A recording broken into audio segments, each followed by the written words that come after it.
আসসালামু আলাইকুম সুপ্রিয় দর্শক শ্রোতা বন্ধুরা, আপনারা যে যেখান থেকে আমাদের এই ভিডিওটি দেখছেন সকলকে আন্তরিক শুভেচ্ছা জানিয়ে শুরু করছি আমাদের আজকের এই ভিডিও প্রোগ্রামটি। দেখতে পাচ্ছেন ক্যামেরার সামনে নিয়ে এসেছি একটা সুন্দরী লাল টুকটুক আপুকে, তার কথাগুলো আপনাদের সামনে তুলে ধরবো। চলুন শুনে আসি এই সুন্দর আপুর সুন্দর কথাগুলা। আসসালামু আলাইকুম আপু, ওয়ালাইকুম আসসালাম। কেমন আছেন আপনি? আল্লাহ ভালো রাখছে ভাই। আপনার নাম কি আপু? প্রিয়া। প্রিয়া। প্রিয়া আপু কোথায় থাকেন আপনি? আমি থাকি মিরপুর, এই মিরপুর বাড়ি রংপুর। মিরপুরে থাকেন। হুম। আপনার গ্রামের বাড়ি কোথায়? রংপুর। রংপুর। হুম। রংপুরের মেয়েরাই কি সুন্দরী হয় নাকি শুধু আপনিই বেশি সুন্দরী? সুন্দরী, কপাল তো সুন্দর না, গার রং সুন্দর হলে কি সুন্দর হয় ভাই? আচ্ছা, কপাল সুন্দর না, তাই না? কপালটা সুন্দর কপাল না। সুন্দর না কেন বলেন তো? কি জানি, ওরা আল্লাহ জানে ভাই। আল্লাহই জানে। আপনার বয়স কত এখন? বয়স কত হবে? 25, 26, 27 25, হবে। 26, 25, 26, 27 হবে। হুম। আপনার স্বামী কি করে? বিয়ে হয় নাই। এখন এত বয়স হয়ে গেছে এখনো বিয়ে বসেন নাই কেন বলেন?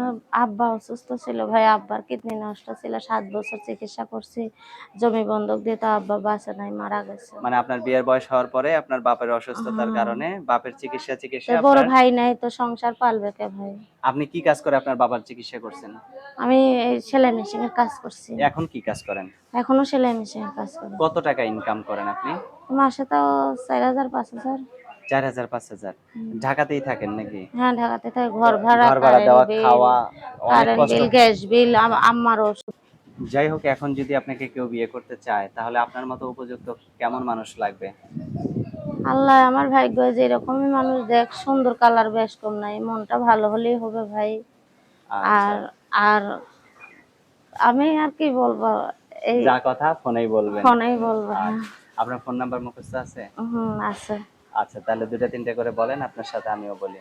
0199 0199 4671 4671 603।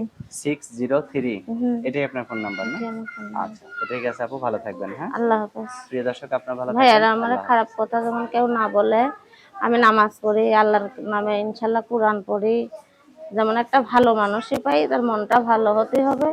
আমি খুব কষ্টে আছি ভাই, আমার আল্লাহ ছাড়া কেউ নাই। আচ্ছা, ঠিক আছে আপু, ভালো থাকবেন। আল্লাহ হাফেজ। আল্লাহ